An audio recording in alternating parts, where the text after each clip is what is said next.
우리가 신앙생활을 하며 오해하는 한 가지가 있습니다. 많은 사람들이 잘 오해하는 것인데요. 신앙생활을 하면서 이 좋은 믿음을 가진 사람은 열정이 있는 사람이다. 뭔가 좀 뜨거운 사람이다. 성령 충만하면 뜨거움. 이렇게 생각하는 분들이 많이 있습니다. 저도 어렸을 때 생각해 보면 이 어릴 때마다 여름, 겨울 수련회를 가잖아요. 그럼 수련회가 되면 그 아이들이 뭐가 그리 슬픈지 그냥 눈물을 펑펑펑 흘려대며 그렇게 울면서 기도했던 것들이 기억에 납니다. 그런데요, 그때 함께 교회 다녔던 아이들이 저희 학년에만 해도 3, 40명쯤 됐는데 지금은 교회 남은 친구들이 없어요. 이게 사람들이 오해하는 게 뭔가 뜨겁고 무언가 좀 그런 모습들이 보이면 신앙 좋다라고 생각하는데요. 결과를 보면 막상 또 그렇지 않더라라는 것입니다. 제가 무슨 이야기를 드리고 싶은 것이냐 하면 사람들은 100도까지 물이 끓어오르는 것처럼 끓어올리면 신앙 좋은 것이다라고 생각하지만 사실 신앙이 좋은 것은 무엇이냐 하면 오랫동안 유지되는 거예요. 끓어올리는 것은 쉽지만 금방 식어버리잖아요. 물이 한번 끓어올랐다가 몇 분만 지나 보십시오. 그 물이 금방 식어버리는 것처럼 사람들의 마음이 쉽게 식어져 버린다라는 것입니다. 정말로 중요한 것은 무엇이냐 하면 유지하는 것입니다. 신앙을 유지하고 믿음을 유지하고 삶을 유지하고 이 유지하는 것이 사실은 너무나도 어려운 것이기 때문에 신앙 좋다라고 하면 내가 가진 신앙을 끝까지 주님 오시는 그날까지 유지하며 달려가는 것이 정말로 신앙 좋은 사람의 모습이다라는 것입니다.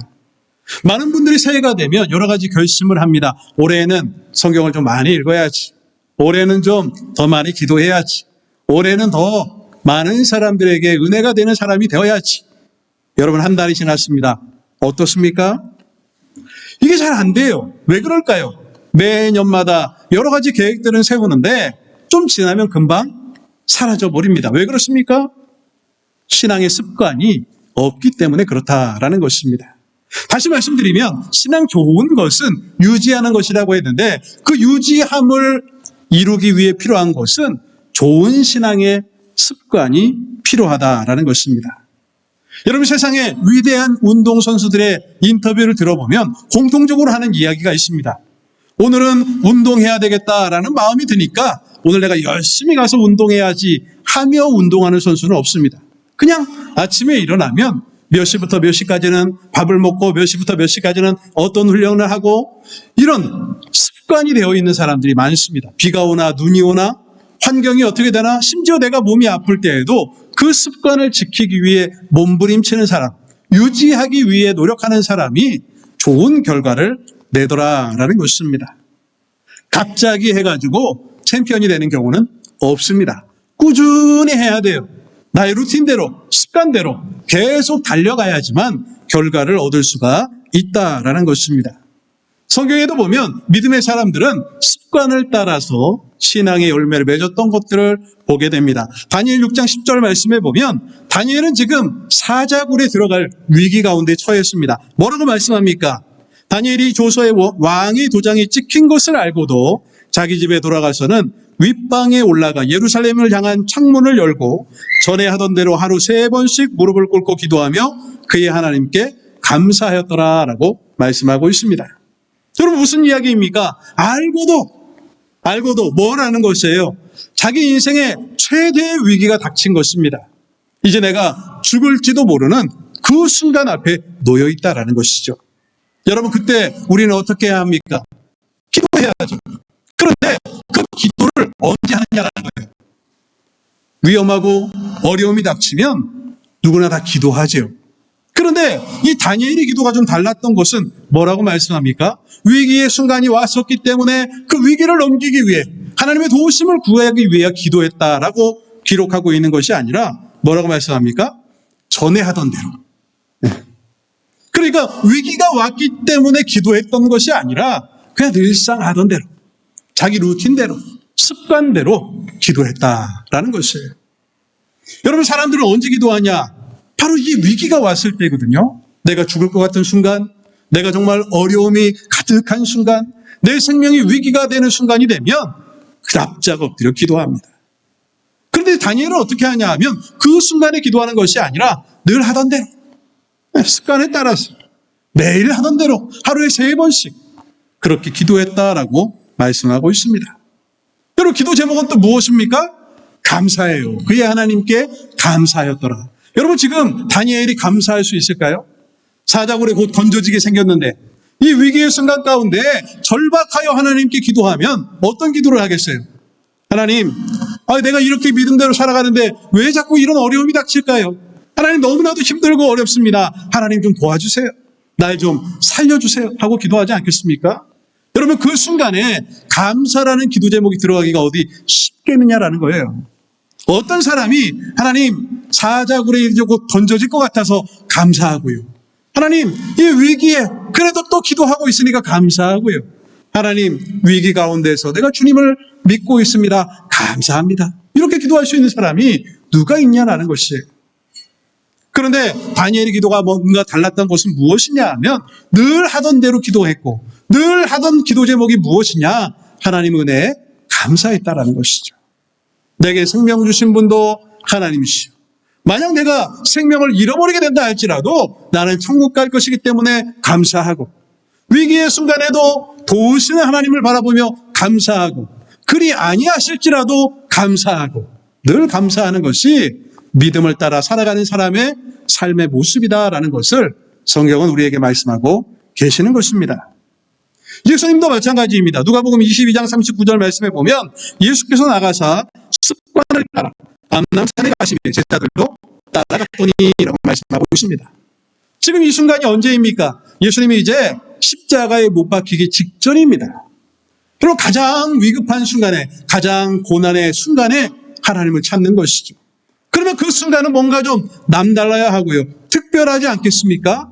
그런데 성경은 뭐라고 말씀하느냐? 습관에 따라가셨다.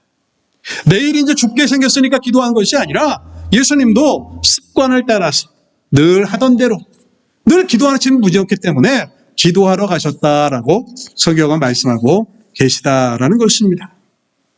여러분, 믿음으로 살아가는 신앙인들이 무너지는 이유가 무엇이냐 하면 신앙의 습관이 형성되지 않았기 때문에 그렇다라는 것이에요.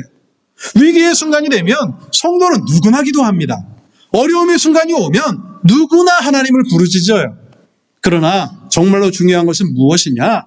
습관적으로 이 신앙의 좋은 루틴을 유지하면서 늘 같은 모습으로 같은 자리에서 믿음의 삶을 영위해 나가는 것이 정말로 중요하다라는 것입니다. 오늘 본문의 말씀이 골로새서도 우리가 잘 알다시피 옥중서신입니다. 사도 바울이 옥에 갇혀서 고난당할 때, 어려움 당할 때에 그때 기도한 것이죠. 그때 기록한 성경입니다. 그가 얘기하는 것도 무엇이냐? 바로 이 신앙적인 습관을 잘 가져야 한다라는 것입니다. 오늘 본문의 말씀을 통하여서 사도 바울이 이야기하는 신앙의 습관 3가지를 말씀드릴 것인데요. 이것을 통하여서 우리가 이때는 이랬다가 저때는 저랬다가 아니라 늘 같은 모습으로, 같은 온도로, 같은 마음으로 하나님을 사랑하시고 좋은 신앙의 습관을 가지고 믿음의 삶을 살아가시는 우리 성도님들이 되시기를 간절히 바랍니다. 첫 번째, 오늘 본문을 통하여서 우리가 배울 수 있는 좋은 신앙의 습관, 성도가 좋은 신앙을 가지기 위해 필요한 것은 마음의 평강을 가지는 훈련을, 습관을 가져야 한다라는 것입니다. 오늘 본문 15절 말씀에 보면 그리스도의 평강이 너희 마음을 주장하게 하라. 너희는 평강을 위하여 한 몸으로 부르심을 받았나니 너희는 또한 감사하는 자가 되라라고 말씀하고 있습니다. 여러분, 세상에서 가장 지키기 어려운 것이 무엇입니까? 마음이에요, 마음. 이 마음이라는 것은 오늘 달랐다 내일 다르고요. 아니요. 지금 달랐다 오후쯤 되면 달라지는 것이고요. 마음은 좋았다 나빴다 늘상 변하는 것입니다. 이 감정의 파도라는 것이 어쩔 때는 이 갱년기가 되면 어떻습니까? 하루에 10번도 바뀐다고 그러잖아요. 좋았다 나빴다 좋았다 나빴다. 10번씩 사람이 좋았다 나빴다 하면 어떻게 살아갈까 싶을 정도로 그런 게 있다고 하잖아요. 저는 아직까지는 안 겪어봐서 잘 모르겠습니다만은 남자들도 그렇다고 해요. 근데 이 감정이라는 게 늘 왔다 갔다 합니다. 조금만 좋으면 좋았다가 조금만 기분이 나쁘면 인상을 쓰고 기분 나빠하는 게 사람의 모습이다라는 것입니다. 그렇게 중요한 것은 무엇이냐 하면 그 마음의 평강을 지키는 게 중요하다라는 거예요.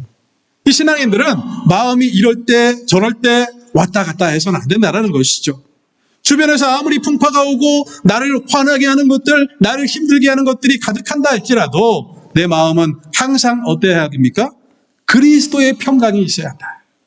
그리스도의 평강이 우리의 마음을 주장하도록 하라라고 사도 바울은 우리에게 말씀하고 계시는 것입니다. 하나님의 평강이 내 마음에 가득 채워져서 주변 상황과 상관없이 나를 힘들게 하고 고통스럽게 하는 그 모든 것들을 뛰어넘어서 항상 마음 안에는 뭐가 있어야 된다고요? 그리스도의 평강이 있어야 한다라고 성경은 말씀하고 계시는 것입니다. 요즘 AI가 엄청나게 발전하고 있습니다. 우리가 생각하는 것 이상으로 빨리 다가오고 있고요. 많은 똑똑한 사람들이 요즘 잘렸다 이런 이야기들이 뉴스에 보면 정말 많이 나옵니다. 그런데 이것이 AI가 좀 더 발전하면 AGI라는 것이 된다고 해요. 그게 뭐냐 하면 이 범용 지식이라고 해서 물어보는 것 대답해주는 수준이 아니라 모든 것을 다 아는 인간의 두뇌보다 훨씬 뛰어난 AI가 나오게 될 것인데 그것을 AGI다 이렇게 이야기합니다. 산업이 발전하면서 이 인간들은 여러 가지 환경에 늘 적응하며 살아왔는데 지금까지 살아오면서 인간은 자기보다 똑똑한 무언가와 함께 살아본 적이 없다라고 이야기해요. 기계가 개발되고 사람의 편의를 위하여서 여러 가지 것들이 발전해 왔는데 그 모든 것들은요, 지식과는 상관없는 것들이었거든요. 그런데 나보다 똑똑한 존재가 이 땅에 존재한다는 것. 사람은 경험해보지 못한 일들입니다. 그런데요, 이 모든 것들이 아무리 발전해도 따라할 수 없는 것이 무엇이냐면 인간의 감정입니다. AI는 감정이 없어요. 그것이 AI의 강점이라고 이야기할 수도 있지만 영원히 인간처럼 될 수 없는 것은 감정이 없고요. 양심이 있겠습니까? 인격이 있겠습니까? 이런 것들은 하나님이 우리에게만 주신 선물이다라는 것입니다. 우리에게 주신 선물은 분명한 것인데 또한 우리의 모든 약점이 어디서 오냐 하면 이 감정이라는 데서 올 때가 많다라는 것입니다. 감정 자체가 분명한 인간의 특징이고 축복이지만 우리의 감정이라는 것이 너무나도 연약하기 때문에 그 감정이 흔들리고 그 감정 때문에 내 신앙의 모습이 무너지는 경우도 많이 있다라는 것입니다. 성경은 뭐라고 경고하느냐? 예레미야 17장 9절 말씀에 보면 만물보다 거짓되고 심히 부패한 것이 무엇입니까? 마음이라. 누가 너희 이를 알리오마는 하고 말씀하고 있습니다. 만물보다 거짓되고 심히 부패한 것이 인간의 마음이다. 우리 마음이다라고 말씀합니다. 내 마음은요, 믿을 수가 없습니다. 내 마음으로는 오늘은 분명히 이렇게 해야지 라고 생각했지만 저녁쯤 되면 그 마음이 금방 바뀌잖아요.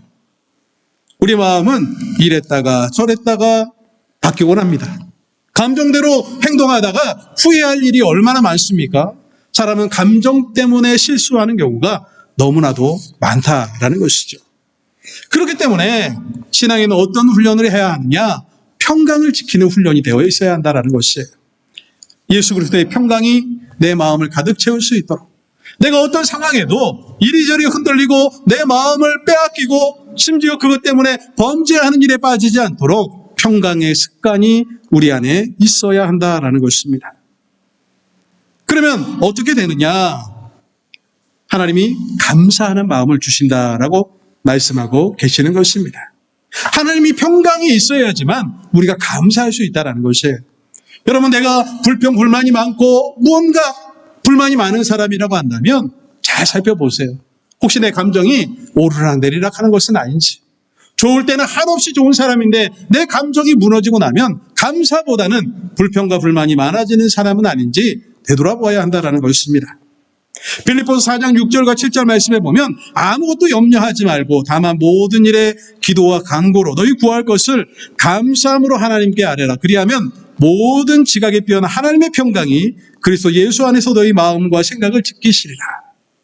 여러분, 우리가 읽었던 말씀이죠.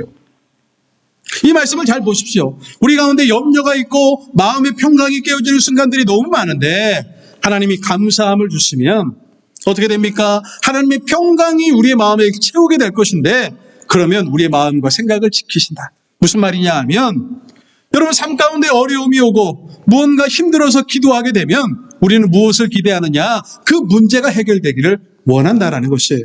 이 문제가 해결되면 내 마음의 평강이 깨어졌던 것들이 회복될 거야. 내 삶에 문제가 생긴 것들이 회복될 거야 라는 기대감을 가지고 기도한다라는 것이죠. 그런데 여러분 이 말씀은 뭐라고 말합니까? 하나님의 평강이 우리에게 찾아오면 문제가 해결되는 것이 아니라 뭐가 바뀌어요? 마음이 바뀌어요. 결국 중요한 것은 문제가 해결되는 것보다 더 중요한 것은 마음의 평강이 지켜지는 것. 문제는 그대로 있는데도 불구하고 내 마음에 평강을 주시는 그 하나님의 은혜가 중요하다라는 것입니다. 여러분 다니엘의 경우를 다시 한번 생각해 보십시오. 다니엘이 사자굴에 던져지게 됐습니다. 그런데 그 사람이 그 모든 것들 가운데 늘 똑같은 모습으로 기도할 수 있었던 이유가 무엇일까요? 그에게는 하나님의 평강이 있었기 때문에 가능했던 것입니다. 심지어 내일은 사자굴에 던져질 수 있는 그 순간에도 그는 의연하게 대처합니다. 무엇 때문일까요? 하나님의 평강 때문이다. 환경은 하나도 변한 것이 없는데 지금 환경은 오히려 점점점 급박하게 되고 이제는 내가 곧 죽게 생겼는데 다니엘은 평강을 유지하고 있는 것을 보게 됩니다. 신앙인은 기분에 따라 움직이는 사람들이 아닙니다. 늘 마음에 하나님 주시는 평강이 있어야 돼요. 그리스도의 평강이 우리를 가득 채우게 되면 내 기분과 내 상황과 내 여러 가지 그 모습들은 아무것도 중요한 게 아니라는 것이에요. 여러분 위기의 순간이 되고 내 삶의 감정이 막 이리저리 왔다 갔다 할 때 여러분 엎드려서 기도하십시오. 무엇을 기도해야 될까요? 이 문제가 해결되도록 나를 괴롭히는 자들이 망하게 해달라고 그런 기도가 아니라 내 마음을 지키게 해달라고. 하나님 내 마음 가운데 하나님의 평강이 회복되기를 원합니다. 그렇게 기도하다 보면 내 마음에 평강이 찾아오는 것을 느끼게 될 것이고요. 그때 어떻게 하면 되겠습니까? 이제 됐다 하고 일어서면 될 것입니다. 우리에게 가장 중요한 것은 마음을 지키는 훈련입니다. 이 말씀을 기억하시면서 평강의 마음을 훈련하시고 예수 그리스도가 주시는 그 마음의 평강을 가지고 많은 사람들에게 하나님의 사랑을 전하며 살아가시는 우리 성도님들이 되시기를 간절히 소망합니다. 두 번째로 우리에게 중요한 믿음의 습관은 무엇이냐? 내 마음을 말씀의 집으로 만들어야 합니다. 오늘 보면 16절 말씀에 보면 그리스도의 말씀이 너희 속에 풍성히 거하여 모든 지혜로 피차 가르치며 권면하고 시와 찬송과 신령한 노래를 부르며 감사하는 마음으로 하나님을 찬송하고 라고 말씀하고 계십니다. 두 번째로 우리가 훈련되어야 될 것은 바로 그리스도의 말씀이 우리 안에 풍성히 거해야 된다라고 말씀하고 계십니다. 아까 보았던 15절 말씀에도 보면 이 믿음의 습관들이 이 평강의 훈련이 가득하게 되면 무엇이 찾아오냐 하면 감사가 찾아온다라고 말씀합니다. 이 하나님의 말씀이 나를 가득 채우게 되면 또한 무엇이 찾아오냐? 감사하는 마음이 온다라고 똑같이 말씀하고 계세요. 자, 그리스도의 말씀이 너희 속에 풍성히 거한다라고 말씀하고 계시는데요. 이 거한다라는 말은 원어적으로 보면 단순히 손님으로 찾아오는 그런 것을 의미하는 것이 아니라 집주인으로서 영원히 거하는 것을 의미하는 것입니다. 여러분 집에 손님이 찾아오면 어떻습니까? 손님은 조심해야 돼요. 손님이 가장 하면 안 되는 행동이 무엇인지 아십니까? 이 한국 사람들은 손님이 와서 냉장고를 열어보는 걸 가장 싫어한대요. 절대 남의 집에 가서 하면 안 되는 행동이 냉장고를 열어보는 것입니다. 시어머니가 하면 안 되는 행동이 냉장고를 열어보는 거래요. 며칠 동안 쭉 같이 있으면 냉장고 안 열고는 못 살잖아요? 그런 경우는 어쩔 수 없지만 잠깐 방문했는데 냉장고 확 열면 안 된대요. 그게 그렇게 중요한가 봐요. 그 냉장고 열는 것이 그렇게 중요한 것인지 잘 모르겠는데요. 그렇답니다. 여러분 손님이 가서 가구 위치를 바꾼다고 생각해 보세요. 야, 이거 가구 위치가 틀렸는데 일로 옮겨야 되겠다. 있을 수가 없는 일이죠. 손님과 주인은 이렇게 차이를 가지게 됩니다. 여러분, 만약 말씀이 우리의 손님이라고 생각해 보세요. 주일날은 말씀을 환영합니다. 말씀이 나한테 오셔서 나에게 은혜를 주시고 교훈을 주시고 변화를 주시고 이런 것들을 기대해요. 근데 한 주간의 삶 속에서는 말씀이 손님이 되어버리면 어떻게 되겠습니까? 말씀은 늘 눈치를 볼 거예요. 이렇게 해라 저렇게 해라 하면 싫어할 것이기 때문에 꼭 손님이 냉장고를 못 여는 것처럼 말씀이 내 손님으로 거할 수 있다라는 것이죠. 바로 오늘 본문에 나오는 거한다라는 것은 말씀이 내 마음의 주인이 된다라는 것을 의미하는 것입니다. 그 냉장고 마음대로 열 수 있는 것이죠. 말씀이 내 삶 속에서 내 행동을 주장하고 내 삶의 모든 것들을 역사하는 일들이 있어야 한다라는 것을 말씀하고 계시는 것입니다. 그런데 바울은 뭐라고 말씀하느냐? 말씀이 너희 속에 거하는데 어떻게 해요? 풍성이 거해야 된다라고 말씀하고 있습니다. 이 풍성이 거한다라는 것은 미국에 거대한 호수가 많이 있잖아요. 그 호수라는 것은 가뭄이 오면 말라버릴 것 같이 느껴지지만 그 호수가요, 아무리 가뭄이 와도 말라지지를 않습니다. 이 호수가 바다처럼 많고요. 엄청난 파도를 만들어내기도 하고요. 이 호수가 우리가 생각하는 그런 호수가 아니라는 것은 미국을 살면서 너무나 많이 경험해 보잖아요. 바로 그것을 의미하는 것입니다. 풍성하다라는 것은 가뭄이 오고 내 삶에 무언가가 찾아와서 내가 믿음이 무너지고 말씀의 씨앗이 그냥 사라져버리는 그런 것들을 의미하는 것이 아니라 풍성이 거하는, 때로는 내가 삶 가운데 어려움을 당하고 내가 삶 가운데 너무나도 힘든 일을 겪을지라도 그 말씀이 살아 역사함을 통하여서 내 심령이 무너져 내리는 그 순간에도 말씀이 살아 역사하는 풍성함을 경험해야 된다라는 것을 말씀하고 계시는 것입니다. 말씀이 나에게 역사하면 내 경제관에도 말씀이 역사하고요. 자녀를 교육하고 이 손자들을 만날 때에도 그 말씀이 역사하고요. 여러 사람을 만나 인간관계를 맺는 그 순간에도 말씀은 역사하게 되어 있습니다. 내가 하는 작은 순간순간들마다 말씀이 역사하게 되면 내가 믿음의 삶을 살아가는 신앙인으로서 아름다운 열매를 맺을 수 있다라는 것입니다. 여호수아 1장 8절 말씀에 보면 이 율법책을 내 입에서 떠나지 말게 하며 주야로 그것을 묵상하여 그 안에 기록된 대로 다 지켜 행하라. 그리하면 내 길이 평탄하게 될 것이며 내가 형통하리라 라고 말씀합니다. 모세가 여호수아에게 주었던 예언적인 말씀이 무엇입니까? 유언적인 말씀이 무엇이에요? 이 말씀이 너를 가득 채우게 하라라고 말씀하는 것이죠. 이 말씀이 내 입에서 떠나지 말게 하며 주야로 그것을 묵상하며 이것에 기록된 대로 다 지켜 행하라. 이것이 믿음의 삶을 살아가는 신앙인의 습관이다라고 성경은 말씀하고 계시는 것입니다. 이러한 말씀이 우리의 삶을 가득 채우게 되면 오늘 본문 16절에 뭐라고 말씀합니까? 이 세 가지 축복이 있다라고 말씀하는데요. 16절을 다시 보면 그리스도의 말씀이 너희 속에 풍성히 거하여 모든 지혜로 피차 가르치며 권면하고 시와 찬송과 신령한 노래를 부르며 감사하는 마음으로 하나님을 찬양하게 된다라고 말씀합니다. 무엇이 있어요? 첫 번째, 지혜가 있다라고 말씀합니다. 인생의 여러 가지 선택과 어려운 순간들을 맞이하게 되는데 하나님의 말씀이 우리를 가득 채우게 되면 영적인 분별력이 생긴다라는 것이죠. 지혜로서 모든 것들을 감당할 수 있는 능력을 하나님 우리에게 허락하여 주신다라는 것입니다. 또한 우리에게 주시는 것이 무엇입니까? 이 권면할 수 있는 능력을 주신다라는 것이에요.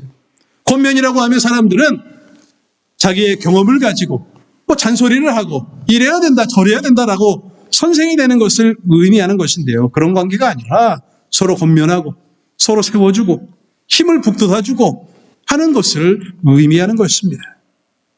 이 권면이라는 것은 가르치는 것이 아니라 격려해 주는 것이에요. 하나님의 말씀이 우리를 가득 채우게 되면 서로가 서로를 격려해 주게 됩니다. 교제를 나눌 때마다 서로 세워주는데 힘쓰게 되어 있어요. 날마다 하나님의 은혜가 나에게 전해지고 그 말씀의 은혜를 다른 이들에게 나눠주는 삶을 살아갈 수가 있다라는 것입니다. 뿐만 아니라 우리 입을 열면 무엇이 넘칩니까? 하나님을 찬송하는 것이 넘치게 된다라는 것입니다. 말씀이 없으면 그 말씀이 없는 가운데 열심히 찾아오게 되면 맹신하게 됩니다. 그것은 곧 우상숭배로 갈 수밖에 없는 것입니다. 그렇게 중요한 것은 하나님의 말씀이 나를 가득 채우게 해야 합니다. 신앙인의 가장 좋은 습관은 말씀을 늘 가까이 하고 한순간 한순간마다 그 말씀이 살아 역사하며 내가 사람들을 만나고 말하는 어떠한 순간에도 늘 하나님의 말씀이 내 안에 가득하고 내 입술에 가득할 때에 하나님은 나를 통하여서 많은 은혜를 사람들에게 공급하여 주신다라는 것입니다. 이 말씀을 기억하시면서 늘 말씀대로 말씀을 풍성히 가지시는 우리 성도님들이 되시기를 간절히 소망합니다. 세 번째로요, 우리가 신앙인의 좋은 습관을 가지기 위해 필요한 것은 무엇이냐? 우리의 삶의 모든 것들을 예수 그리스도의 이름으로 해야 합니다. 오늘 본문 17절 말씀을 보면 또 무엇을 하든지 말에나 일에나 다 주 예수의 이름으로 하고 그를 힘입어 하나님 아버지께 감사하라라고 말씀하고 있습니다. 우리가 하는 모든 행위가 말이나 행동이나 그 모든 것들이 다 무엇으로 해요? 주 예수의 이름으로 해야 된다라고 말씀합니다. 주 예수의 이름으로 우리가 모든 일들을 거하면 또 뭐가 찾아옵니까? 감사가 찾아온다라고 말씀하고 계시는 것입니다. 여러분, 인생이 우리 모든 소망, 우리 신앙의 목적지가 어디 있냐 하면 바로 이 단계예요. 살든지 죽든지 주를 위하여서 모든 순간들마다 주 예수의 이름으로 믿음의 삶을 경주하는 것이 우리가 나아가야 될 목적지다. 우리 신앙인이 갖춰야 될 신앙의 끝지점이다라고 말씀하고 계시는 것입니다. 여러분, 우리가 미국을 살아가면서 제일 중요한 게 무엇입니까? 사인이에요, 사인. 그렇죠? 여러분, 사인 하나가 매우 중요하게 작동하는 것이 미국입니다. 이 한국에서는요, 인감 도장이 중요하거든요. 이 도장이 중요합니다. 그래서 인감을 이 동사무소나 이런 데 등록해 놓으면요, 그 인감 도장을 찍어야지 모든 것들이 효과가 있습니다. 근데 미국에 오니까요, 이 사인이 그렇게 중요해요. 처음에는 불안하더라고요. 야, 이거 사인 안 한 거 가지고 이렇게 돈이 막 빠져나가도 되나? 이 사인 누가 흉내내면 어떡하지? 뭐 별의별 생각이 들어요. 근데 어떤 분들은 보면 사인이 정말 간단합니다. 동그라미 뭐 이런 식으로. 이런 분들도 있어요. 야, 이거 괜찮나? 근데요, 본인이 한 사인이 중요하더라고요. 네. 모든 끝에는 사인이 들어가야 합니다. 아무리 큰 돈을 수표에 적어도 체크 끝에는 뭐가 들어갑니까? 사인이 들어가야 돼요. 그 사인이 마지막 결정을 하는 것입니다. 한국에는 좋은 제도가 하나 있는데 그게 무엇이냐 하면 식품 생산 실명제라는 게 있습니다. 이 라면을 보시면요, 미국 라면에도 있나 제가 확인을 못했는데 이 한국에서 건너온 것들 있잖아요. 봉투 뒷면 하단 끝에 가보면 사람 이름이 적혀 있습니다. 생산자 양은모 뭐 이렇게요. 네. 김봉지에 보시면 분명히 있어요. 식품 생산 실명제다. 이런 제도가 있는데 그게 무엇이냐 하면 이것을 내가 생산했다고 내 이름을 거는 겁니다. 아니면 이것을 내가 검수했다고 내 이름을 적어놓는 거예요. 사람들이 어떤 생각이 들까요? 야, 이거 믿을만 하겠다. 그렇죠? 실제로 믿을 수 있는지 없는지는 잘 몰라요. 그런데 여하튼 간에 누군가의 이름이 거기에 적혀져 있고 내가 책임지겠다라고 내 이름을 걸어놓으니까 사람들이 어떻게 합니까? 이거 좋은 음식이네. 먹을 만한 거야. 라고 믿기 시작합니다. 이것 때문에요, 매출이 매우 증가됐다고 해요. 그래서 처음에는 한두 회사가 하던 것이었는데 이제는 모든 회사가 다 합니다. 한국에 가서 소고기를 사시더라도 거기에 이름이 적혀져 있어요. 이 소고기는 누구네 것이라고. 네. 그냥 상호가 적혀 있는 것이 아니라 실명 이름이 적혀져 있습니다. 여러분, 우리가 믿음으로 살아가게 되면 우리의 모든 것들은 다 누구의 이름으로 살아야 됩니까? 그리스도 예수의 이름으로 살아야 돼요. 우리는 예수님의 이름이 드러나야 돼요. 제가 늘 말씀드리죠. 이 목사들이 앞에 서기 시작하면 그때부터 자기 이름을 그렇게 좋아해요.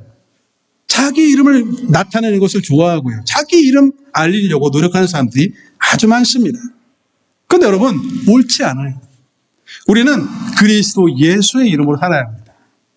우리 한 사람 한 사람이 다 예수님의 증인 되어야 되잖아요. 그것은 바로 그리스도의 이름을 알리는 것에 있어요. 내 삶의 모든 중요한 순간에 내가 사인이 들어가야 되면 그때 누구의 사인이 들어가야 됩니까? 그리스도 예수라고 사인이 들어가야 돼요. 내가 하는 행동의 끝에는 그리스도 예수라고 이름 적혀 있어야 되고요. 내가 하는 모든 말과 모든 삶의 가치관 끝에는 그리스도 예수가 있어야 돼요. 그것이 바로 믿음의 사람의 삶의 모습이다라는 것입니다. 고린도후서 5장 20절에 이렇게 말씀합니다. 그러므로 우리가 그리스도를 대신하여 사신이 되어 하나님이 우리를 통하여 너희를 권면하시는 것 같이 그리스도를 대신하여 간청하노니 너희는 하나님과 화목하라라고 말씀합니다. 무슨 말이냐 하면 그리스도를 대신하여 사신이 되었다라는 것이에요. 이 사신은 무엇이냐 하면 우리말로 이야기하면 쉽게 이야기하면 외교관이죠. 외교관이 대통령이나 왕의 결정권을 대신하여 나가는 사람이잖아요. 그걸 사신이라고 이야기합니다. 바로 우리가 그리스도의 사신이 되었다라는 것이에요. 내가 하는 행동, 내가 하는 말, 내가 하는 결정, 내가 만나는 사람 모든 것들이 내 뜻대로 하는 것 같지만 결국에는 누구의 뜻대로 해야 됩니까? 그리스도의 뜻대로, 그리스도의 사신으로 이 모든 것들을 감당해야 한다라는 것입니다. 사람을 만날 때, 심지어 집에서 설거지할 때, 누군가와 대화하는 그 작은 순간에도 우리는 그리스도 예수의 사신으로 하는 것이에요. 그분의 사인이 들어가야 합니다. 내가 행동 하나 잘못하면 예수 그리스도를 욕먹이는 것입니다. 내가 말 하나 잘못하면 그리스도 예수의 사인이 들어가기 때문에 그리스도가 욕먹게 된다는 것을 기억해야 한다는 것입니다. 우리 한국교회가 잘 못하는 것이 무엇이냐면 바로 이것이에요. 사람들이 가서 세상 사람들에게 욕먹는 이유가 무엇이냐 하면 이 사인의 의미를 모르기 때문에 그리스도 예수의 사신으로 살아가지 못하기 때문에 그러하다라는 것입니다. 여기서는 좀 덜한데 LA 가면 제가 지난번에도 말씀드렸죠. LA에는 마켓에 가면 푸드코트가 있는데 거기 가면 다 사람들이 모여서 교회 욕을 합니다. 다 교회 욕해요. 다 자기들 목사님 욕합니다. 집에 가서 둘이서 하면 참 좋을 텐데 왜 식당까지 와서 그렇게 욕을 하는지. 그럼 거기 앉아있으면요 다 욕하는 소리만 들려요. 세상 욕하는 게 아니라 다 교회 욕합니다. 우리 교회는 뭐가 나쁘고 왜 나가지? 그렇잖아요? 그래도 왜 나가지 그렇게? 딴 데 가면 되는데. 그런데요 그렇게 앉아서 욕을 해요. 뭐 그냥 가끔 듣는 게 아니라 가면 매일 듣습니다. 매일 다 그래요. 참 신기할 정도로. 여러분 그 이야기를 안 믿는 사람들이 들으면 어떻게 하겠습니까? 아 이놈의 교회라는 데는 도대체 사람이 갈 곳이 못 되는구나. 예수가 나빠서가 아니라고 예수님을 믿는 사람들이 문제인 거예요. 예수님은 아무런 문제가 없는데 여러분 살아가면서 예수를 욕하는 사람 보셨습니까? 안 믿는 사람들이 예수를 욕하고 예수 정말 나쁜 이렇게 해서 얘기하는 거 들어보셨어요? 없어요. 다 예수 믿는 사람들을 욕합니다. 무엇 때문일까요?